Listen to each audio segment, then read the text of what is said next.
창의성을 기른다는 것은 성장의 욕구와 연결되어 있습니다.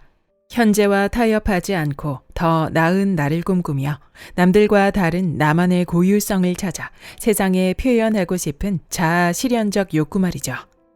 자신을 창의적 존재로 인식하고 자신의 고유성은 무엇인지 깨닫는 것이 중요합니다.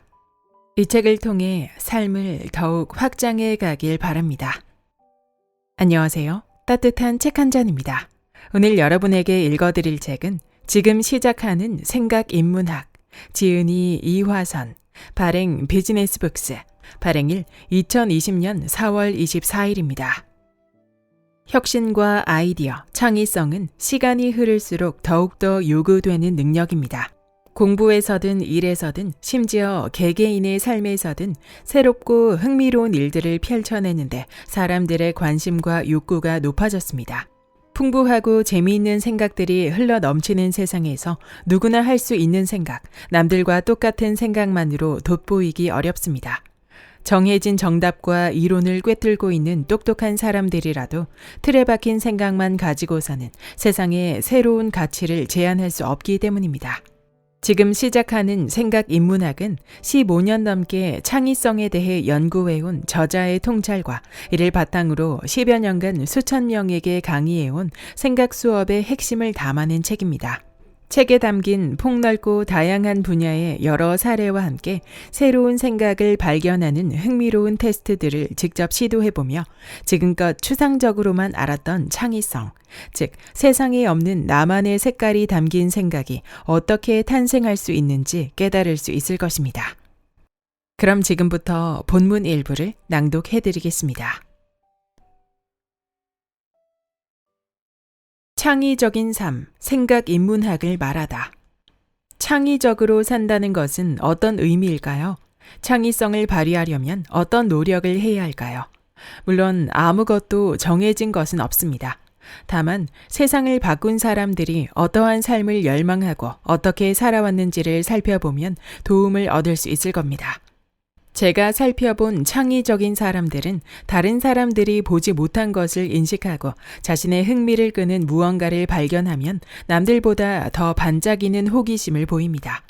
그런 성향은 어렵고 도전적인 문제일수록 더욱 두드러집니다. 바쁜 일상과 잔무에 굴복하지 않고 기꺼이 시간을 내어 문제에 몰입하며 자신만의 생각을 더합니다. 생각하는 단계에 머물지 않고 구체적으로 실천하는 용기를 가지고 세상과 연결되어 살아가려 합니다. 창의적인 사람들이 가진 강력한 특성들, 그들의 삶에서 우리가 주목해야 할 삶의 방법들을 저는 5가지 주제로 풀어내고자 합니다. 첫째, 열린 마음과 호기심의 눈을 갖고 일상을 낯설게 바라볼 줄 아는 삶. 즉, 세상을 더욱 풍요롭게 경험하는 관찰하는 삶입니다. 둘째, 끊임없이 배우고자 하고 이를 창조적으로 모방하고 연결해 자신만의 새로운 아이디어를 펼치는 삶입니다. 셋째, 자신이 추구하는 창조의 가치와 목적을 분명히 인식하고 어려운 과제에 즐겁게 몰입하는 삶입니다. 넷째, 새로운 생각을 펼쳐내는 도전과 실패를 반복할 수 있는 용기를 지닌 실행하는 삶입니다. 마지막으로 나의 가치를 사회와 연결하는 함께하는 삶입니다. 관찰, 모방, 몰입, 실행, 함께는 곧 창의적인 삶의 핵심적인 요소이자 이 책을 관통하는 5가지 질문입니다. 나 자신의 삶을 돌아보고 5가지 질문을 떠올리며 책의 페이지를 한 장 한 장 넘겨보기를 바랍니다. 나는 관찰하는가?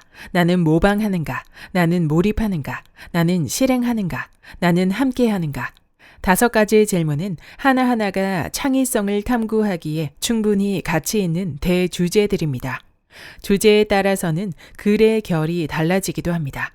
하지만 이 책을 다 읽고 5가지 질문을 하나로 연결했을 때 창의적인 삶에 대한 청사진을 그릴 수 있을 것입니다. 무언가를 관찰한다는 것. 우리는 세상에 넘쳐나는 모든 자극과 정보를 다 볼 수도 없고 또 그래서도 안 됩니다. 무엇보다 선택적으로 주의를 집중하는 대상 이외의 것은 인지할 수 없다는 점을 인식해야 합니다. 그래서 자신이 무엇에 집중해야 하는지를 알아야 합니다. 자신의 일상이 특별하지 않다는 생각 때문에 아무것도 보지 못한다는 사실을 인식하는 것. 익숙함 속에 숨어 있는 새로움에 다시 집중해 보는 것. 이것이 창의적 삶을 살아가기 위한 관찰의 시작입니다. 그렇다면 관찰한다는 것은 무엇일까요?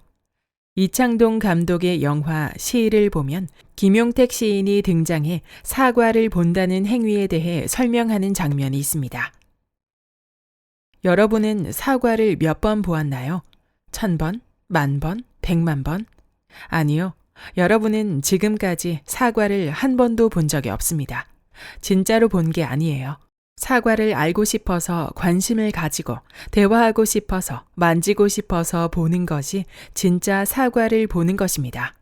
사과의 그늘도 관찰하고 이리저리 만져도 보고 뒤집어도 보고 한입 베어 물어보기도 하고 사과에 스민 햇볕도 상상해보고 무엇이든 진짜로 보게 되면 자연스럽게 다가오는 것이 있어요.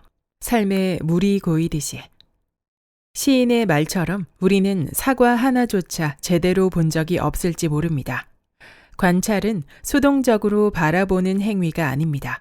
의도적이고 적극적으로 자신의 일상에 관여하는 행위입니다. 따라서 사과를 제대로 보려면 애정을 가지고 만져보고 베어도 보고 물어도 보고 그늘과 스민 햇볕도 생각해 봐야 하는 것처럼 관찰은 관심과 애정을 가지고 모든 감각을 집중시켜 대상에 대한 정보를 모으는 것이죠. 즉, 관찰이라는 방법으로서의 감각, 관찰의 대상으로서의 일상, 관찰이라는 행위로서의 기록과 수집. 이것이 바로 관찰의 키워드입니다. 감각을 일깨우는 방법. 앞서 말한 것처럼 관찰은 대상의 정보를 수집하는 과정입니다. 활용할 수 있는 모든 감각을 동원해서 대상을 관찰하면 더 새롭고 많은 정보를 끌어낼 수 있습니다. 강의를 해보니 눈으로 보는 데만 익숙해져 있는 사람을 다른 감각들에도 집중하게 만들려면 다소 강제적인 방법을 쓸 필요가 있더군요. 실제 강의에서 활용하던 활동을 하나 소개해보죠. 학생들을 청각, 후각, 미각, 촉각, 시각 중 하나의 감각만을 사용할 수 있는 그룹으로 나누고 귤을 관찰하게 했습니다. 시각 이외의 감각을 맡은 학생들은 눈 가리개를 하고 귤을 충분히 관찰한 뒤 귤에 대한 정보와 느낌을 기록했습니다. 청각을 맡은 학생들은 귤을 튕겨보고 부위별로 긋거나 뜯어보고 촉각을 맡은 학생들은 품어보고 쓰다듬어보고 손으로 구멍을 냈습니다. 당연히 청각을 통해 얻은 귤에 대한 정보와 시각이나 촉각을 통해 얻은 정보는 상당히 다릅니다. 이런 모든 감각을 통해 얻은 귤에 대한 풍부한 정보가 합쳐져야 진정한 귤이 되는 것이죠. 남들이 활용하지 못한 감각을 사용해 관찰할수록 남들이 보지 못한 눈에 덜 띄는 중요한 특성을 발견할 수 있습니다. 이렇게 얻은 정보들이 곧 창의적인 아이디어의 근간이 됩니다. 자, 일상을 낯설게 보는 방법들에 조금 익숙해지셨나요? 일상 속에서 쉽게 실천할 수 있으니 지금 당장 주변을 둘러보며 시작해보세요. 평소 가장 익숙한 공간은 어디인가요? 매일 출퇴근하는 사무실 인근은 아닌가요? 매일 지나다니는 지하철역? 아니면 동네길? 어디라도 좋습니다. 수차례 오가는 친숙한 장소를 찾아가서 낯선 눈으로 바라보세요. 일상 속에서 관찰하는 능력을 높일 수 있을 겁니다. 저도 제가 가르치는 학생들과 가장 익숙한 곳 중 하나인 구내식당에서 난생 처음 보는 것처럼 공간을 관찰하고 사진을 찍어보는 활동을 진행한 적이 있습니다. 이때 무작정 관찰할 것이 아니라 스스로에게 질문을 던지며 관찰하면 좋습니다. 예를 들면 아래와 같은 질문을 던지면서요. 어떤 소리들이 들리는가? 그 소리들을 들었을 때 어떤 느낌이 드는가? 그 공간의 바닥은 어떤 형태이고 어떤 색을 띠는가? 천장은 얼마나 높은가? 다른 높낮이에 시선을 두니 어떻게 느껴지는가? 마음에 드는 디자인은 무엇이고 그렇지 않은 것은 무엇인가? 평상시에는 그냥 지나쳤던 것 중 새로이 느껴지는 불편함이 있는가? 그 공간에서 가장 낯선 곳은 어디인가? 그 공간을 이용하고 있는 사람들에게서 무엇을 관찰할 수 있는가? 익숙한 곳에서 새롭게 낯설게 다가오는 장면과 요소들을 발견하면 기록하고 사진으로 찍어두어도 좋습니다. 이렇게 관찰하고 질문하는 방법을 주변에 함께 할 수 있는 사람들과 같이 해보세요. 각자 관찰한 내용을 공유하고 그 장소에서 느낀 낯설음을 공유해보면 타인의 눈을 빌려보는 경험도 함께 할 수 있습니다. 기록과 수집은 창의성의 원천이다. 수집하는 습관은 영재들의 대표적 행동 특성 중 하나입니다. 영재를 판별하는 특성표 문항 중 수집하기를 좋아한다라는 표시가 있으면 영재성이 있을 가능성이 높다는 의미죠. 영재들은 무언가에 관심이 있으면 열정적으로 수집하고 이를 토대로 프로젝트를 진행해서 연구로 발전시키기도 합니다. 수집의 대상으로 물건뿐만 아니라 이야기를 수집해 훗날 소설가가 되기도 합니다. 대상이 무엇이든 자신의 흥미 영역에 따라 수집의 대상을 발전시킵니다. TVN 예능 프로그램 알쓸신잡을 보고 있는데 김영하 작가가 식당에서 죽을 먹다가 죽을 쑤다라는 단어를 듣더니 호주머니에서 수첩을 바로 꺼내어 적더군요. 그러고는 작가는 말을 수집하는 사람이거든요 라는 말을 남겼습니다. 그 말이 참 인상적이었습니다. 그는 어느 한 강연에서 단어 수집에 대한 이야기를 들려주기도 했습니다. 작가가 되려면 당대의 언어를 잘 포착하고 정제해서 써야 합니다. 예를 들어 여러분이 미용실에서 머리를 자를 때 둘러주는 천, 이것의 이름이 뭔지 아세요? 바로 커트보입니다. 펍 같은 술집이나 화장실에서 양쪽으로 밀면서 여는 문 이름은요? 그 문을 나비문이라고 부르더군요. 작가로서 저는 언어를 끊임없이 수집합니다. 그리고 그 습관이 제가 쓴 소설을 더욱 생생하게 보이도록 하는 것 같아요. 새로운 아이디어를 내야 할 때 우선 해야 할 일은 책상에 앉아 무작정 아이디어를 생각해내는 것이 아닙니다. 자료를 충분히 모으는 것입니다. 창의적인 문제 해결은 문제를 발견하고 자료를 수집하고 아이디어를 떠올리고 이를 구체화해 실행하는 일련의 단계로 진행됩니다. 그렇기에 좋은 아이디어를 떠올리려면 그 전 단계인 자료 수집의 과정을 철저하게 진행하는 것이 중요합니다. 그러나 실제로 많은 사람이 이 과정을 놀랄 만큼 무시하는 경우가 많습니다. 그저 가만히 앉아서 영감이 떠오르길 기다리고 있죠. 이때 자료는 크게 일반 자료와 특정 자료로 구분됩니다. 특정 자료는 문제와 직접적으로 관련된 자료이고 일반 자료는 모든 분야의 다양한 자료와 경험을 샅샅이 뒤져 찾아낸 것들입니다. 일반 자료는 실상 과제나 프로젝트를 진행할 때 수집하는 것이 아니라 일상생활 틈틈이 관찰하고 경험하는 기록이죠. 새로운 볼펜을 디자인하는 과제를 예로 들어보겠습니다. 특정 자료는 기존 볼펜에 대한 정보를 모은 것입니다. 한편 일반 자료는 어린 시절부터 수집해온 문구류나 여러 분야의 디자인 지식, 인상 깊었던 책의 문장, 여행의 기록 등이 될 수 있습니다. 창의적인 아이디어를 원할수록 일반 자료를 수집하는데 더 힘을 쏟아야 합니다. 조금 이상하다는 생각이 드나요? 볼펜에 대한 정보를 모아야 볼펜 디자인에 대한 아이디어가 나오지 않을까 하고 생각하지 않았나요? 일반 자료가 창의적 아이디어에 큰 도움이 된다고 말하는 이유는 다루는 주제에서 거리가 먼 자료를 가져와 연결할수록 창의적으로 인식되기 때문입니다. 로봇 공학자 데니스 홍 교수도 로봇을 개발하는 창의적인 노하우를 이렇게 이야기합니다. 제 경우엔 항상 노트랑 연필을 가지고 다니면서 정리해요. 서재엔 어느덧 쌓인 아이디어 노트들이 빼곡히 꽂혀 있는데요. 프로젝트를 하다가 새로운 아이디어가 필요할 때면 노트를 뒤적여요. 그러다 보면 신기하게도 언젠가 적어둔 프로젝트와 하나도 연관 없는 메모에서 해답을 얻곤 하죠. 3개의 다리를 2개로 바꿔가며 움직이는 스트라이더라는 로봇은 대학원생 때 그렸던 그림에서 아이디어를 얻은 케이스예요. 그때 벤치에 앉은 아주머니가 딸의 머리를 따주던 모습이 신기해서 노트에 그려뒀거든요. 제 경우도 평상시 수집해 놓은 정보가 여러 작업에 굉장히 큰 영향을 줍니다. 다양한 교육 프로그램을 구상하고 글을 쓰기 위해서는 생각의 자료들이 있어야 하니까요. 평소에 읽은 책, 영화, 대화들에서 깊은 인상을 받은 것들은 에버노트 같은 앱이나 프로그램을 활용해서 수집하고 기록해 두려고 합니다.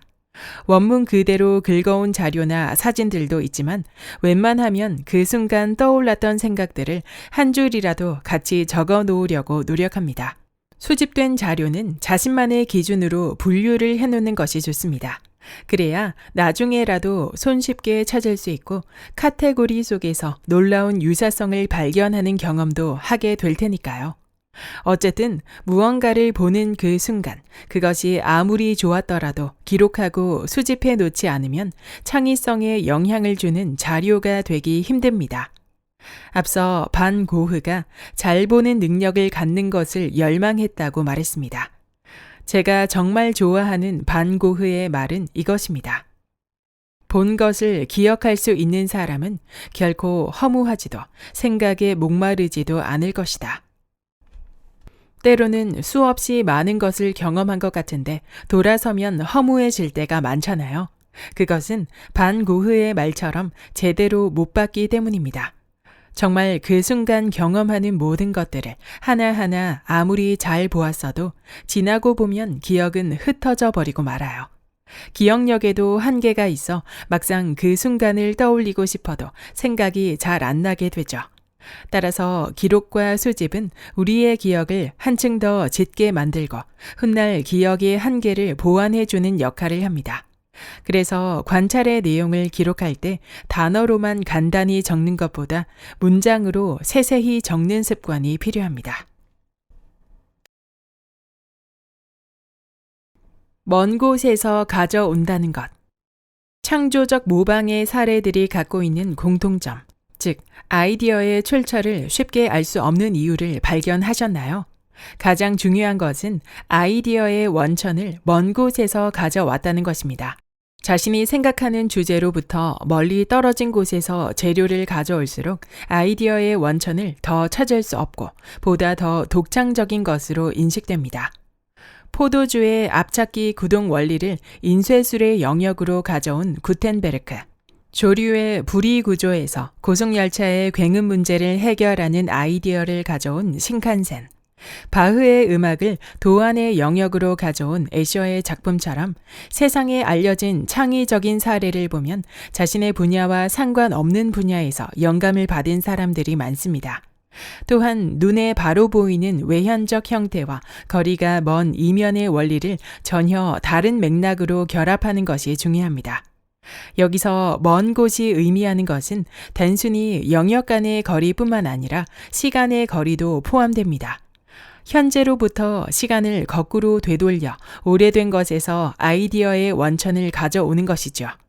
보통 우리는 시간적으로 우리와 가까운 시점에 성공한 작품이나 모델, 최신 트렌드를 분석하고 따라하려고 합니다. 하지만 위대한 도약을 이뤄낸 사람들은 현재의 대상을 넘어서 아주 오래된 것에서 영감을 얻는 경우가 많습니다. 아주 먼 시대의 고전이나 건축물, 잊혀간 노래에서 말이죠. 시인 엘리엇이 적은 어설픈 시인과 노련한 시인에 대한 글은 창조적 모방에 대해 잘 정리해주고 있습니다.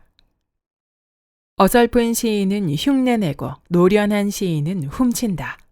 형편없는 시인은 훔쳐온 것들을 훼손하지만 훌륭한 시인은 그것들로 훨씬 더 멋진 작품을, 적어도 전혀 다른 작품을 만들어낸다. 훌륭한 시인은 훔쳐온 것들을 결합해 완전히 독창적인 느낌을 창조해내고 애초에 그가 어떤 것을 훔쳐왔는지도 모르게 완전히 다른 작품으로 탄생시킨다. 훌륭한 시인은 옛 작가들의 작품, 이국 언어로 쓰인 작품 또는 흥미로운 다양한 것들에서 빌려온다. 한국예술종합대학에서 진행한 몰입 프로젝트에 참여한 적이 있습니다. 당시 예술계의 대가들을 만나 창조성과 몰입에 대한 인터뷰를 진행했는데 연극 무대 연출로 유명한 윤정섭 교수와 나눈 이야기가 특별히 기억에 남습니다. 어떻게 매번 기존 연극에서 볼 수 없었던 새로운 무대 연출을 기획해내는지 그 노하우를 묻는 질문에 윤정섭 교수는 이렇게 답했습니다. 별것 아닙니다. 제가 굉장히 다양한 영역에서 일을 했어요. 방송 CF와 각종 행사의 무대 디자인, 애니메이션 디자인 분야에서도 오랫동안 종사했죠. 이런 과거 경험들, 그러니까 다른 영역의 것을 연극계에 가져오면 독특한 아이디어가 됩니다. 예를 들면 애니메이션 기법의 원리를 연극의 무대 연출에 적용하면 굉장히 새롭게 받아들여지죠. 연극계에서는 없던 기법이니까요. 이렇듯 서로 관련 없어 보이는 분야에서 아이디어의 원천을 가져오는 것. 다시 말하면 상관없는 대상이나 개념 사이에서 유사성을 발견하고 연결하는 것. 이것이 창조적 모방의 비결이라 할 수 있죠. 이러한 능력을 바로 유추라고 합니다. 경험은 생각의 나비 효과를 일으킨다. 나비 효과는 나비의 작은 날갯짓이 엄청난 날씨 변화를 일으키듯 미세한 변화나 작은 사건이 추후 예상하지 못한 엄청난 결과로 이어진다는 것을 의미하는 법칙입니다. 우리 인생에도 나비 효과가 있습니다. 과거의 경험은 현재와 미래에 촘촘히 연결되어 있죠. 그 작은 연결이 쌓이고 쌓여 생각지도 못하는 파장을 일으킬 수 있습니다. 서로 관련 없어 보이지만 관련되어 있다는 점을 인지하는 것. 이것이 바로 창의적 사고의 시작이자 바로 그 자체입니다. 우리 인생의 경험들이 서로 상관없어 보이지만 서로 연결되어 있다는 점을 인지하는 것. 이것이 바로 창의적인 삶의 태도입니다. 현재 자신이 무언가에 꽂혀 있다면 바로 그 관심과 노력이 앞으로 자신의 삶에서 다른 무언가와 연결된다는 확신이 자신이 선택한 행동에 대한 자신감을 심어줄 수 있지 않을까요? 아이를 키우는 분들이 저에게 꼭 물어보는 것이 있습니다. 아이의 창의성을 키우려면 뭘 가르쳐야 하죠? 추천할 만한 교육센터가 있나요? 창의성은 절대로 아이에게 무언가를 주입하는 식의 교육으로 기를 수 있는 것이 아닙니다. 오히려 교육이라는 명목으로 아이들의 창의성 개발을 저해할 확률이 더 높습니다. 자신의 인생을 스스로 개척하고 진정한 창의성을 펼치면서 사는 아이가 되길 바란다면 많은 것들과 관계를 맺을 수 있도록 도와주어야 합니다. 다양한 문화에 대한 경험이 창의성을 향상시킨다는 연구가 있습니다. 앞정상자에 양초를 세우는 기능적 고착 실험을 떠올려 보세요. 기능적 고착과 관련해 해외 체류 경험이 있는 대학생 집단과 그렇지 않은 집단으로 나눠 똑같은 실험을 실시한 결과 해외에서 살아본 경험이 있는 학생들이 고정된 틀에서 벗어나 해답을 내놓는 비율이 훨씬 높았습니다. 이 결과에 해외에 꼭 나가보아야 열린 생각을 하게 된다는 의미로 오해는 하지 않기를 바랍니다. 굳이 해외가 아니어도 새로운 곳에 발을 내딛고 틈틈이 많은 것을 보고 다양한 책을 읽고 다양한 사람들을 만나보는 것. 창의성을 깨우는데 이러한 경험보다 큰 자산은 없습니다. 이런 작은 경험들이 연결되어 예측할 수 없는 창의성의 나비 효과를 불러일으킬 테니까요. 창의적인 아이디어는 소위 천재라고 생각하는 사람들의 전유물이 아닙니다. 이 장에서 다루었던 모방과 유추의 키워드를 자신의 삶에서 고민하고 연습한다면 기존의 것을 뛰어넘는 나만의 것을 생각해낼 수 있습니다. 그럼 창조적 모방을 위한 다음의 9가지 질문에 답해 봅시다. 나는 한 대상에 대해 깊이 있게 관찰하고 배우는가? 나는 배움에 대한 열정이 있는가? 나는 틀에 얽매이지 않는 개방적 태도를 지니고 있는가? 나는 사물을 볼 때 그것이 무엇일까 보다는 무엇이 될 수 있을까를 생각하는가? 나는 관련 없는 것을 의도적으로 연결해 보려는 습관을 지니고 있는가? 나는 삶에서 틈틈이 다양한 경험을 쌓으려 하는가? 나는 지금의 경험이 훗날 어떤 식으로든 연결될 것이라는 신념이 있는가? 나는 많은 것들과 관계 맺으려 노력하는가? 그래서 나는 창조적으로 모방하고 연결해 나만의 새로운 생각을 만들어내는가? 창조 과정에서 진정한 모방은 한 대상에 대해 깊이 관찰하고 배우며 그것에서 아무도 보지 못한 특성을 찾아 연결하는 것입니다. 이를 위해서 배움에 대한 열정을 갖는 것, 틀에 얽매이지 않는 개방적 태도로 세상을 보는 것, 자유롭게 연결할 수 있는 습관을 기르는 것, 그리고 삶에서 틈틈이 다양한 경험의 재료들을 축적해 놓는 것을 잊지 않았으면 합니다. 여기까지 지금 시작하는 생각 인문학의 본문 일부였습니다. AI 시대의 혁신과 아이디어, 그리고 창의성은 시간이 흐를수록 점점 더 그 중요성이 커지고 있습니다. 세상의 변화를 주도하는 사람들은 창의성이 뛰어나고 그 창의성을 자신만의 고유한 영역으로 잘 승화하는 사람들입니다. 창의성이라는 영역은 학생 때도 너무나 필요했지만 사회인이 되어서도 일상에서도 그 필요성을 절감하게 됩니다. 이 책의 저자 이화선님은 심리학을 전공했고 그 중에서도 창의성에 대해 파고들며 15년 넘게 창의성을 삶에 적용할 수 있는 방법들을 전하고 있습니다. 저자는 다양한 기업과 대학에서 창의성을 주제로 강의를 해왔으며 인기 강의로 이름을 떨치고 있는데요. 저자는 창의성에 대한 대전제를 이렇게 말하고 있습니다. 누구나 창의성을 기를 수 있다. 단, 창의성을 얻으려면 창의적인 삶의 방법을 이해하고 습관처럼 행해야 한다. 저자가 말하는 창의적인 생각을 위한 5가지의 요소는 다음과 같습니다. 관찰, 모방, 몰입, 실행, 협력. 저자는 이 5가지의 요소들을 평소의 습관으로 만들어 나가야 한다는 점을 강조하고 있습니다. 모든 창의적이고 독창적인 결과물들은 평소에 모든 감각을 동원한 관찰을 기록하여 자료들을 쌓아 나가고 연결짓고 몰입하고 실행해 나가는 과정 속에서 탄생하게 되는 것입니다. 이 책은 이해하기 쉽게 쓰여졌고 익숙한 사례의 인용이 많아서 흐름을 따라가기가 수월했습니다.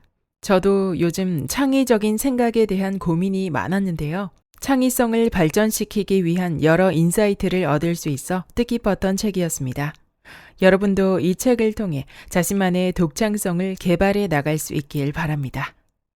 구독과 좋아요와 댓글은 큰 힘이 됩니다. 다음 영상에서 만나요.